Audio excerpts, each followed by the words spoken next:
हम मुन्नी झा आ एकटा बहुत सुंदर सोहर गीत सुनाबे के कोशिश करे छी। छंद पर का सोहर गीत छै तो सुनू ई सोहर गीत। देवकी यशोदा दोनों बहिन की दोनों सहोदरी रे ललिना रे मिथिला गोकुल दो नगर की ताहि बीच यमुना बहुरे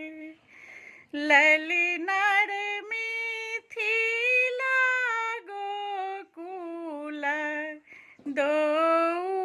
नगर की ताहि बीच यमुना बहुरे अहि पारि देवकी नहाई की ओहि पारि यशोदा रे ललिना रे दोनों केरा भये गेला भेंट की दोनों बतिया ओले रे ललिना रे दोनों केरा भये गेला भेंट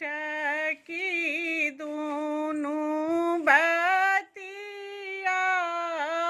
ओली रे कुशल पूछती देवी की यशोदा मुँह तोहर मलिनी है मुँह तोहर मलिनी बहिनी बदनी तोहर उदासी है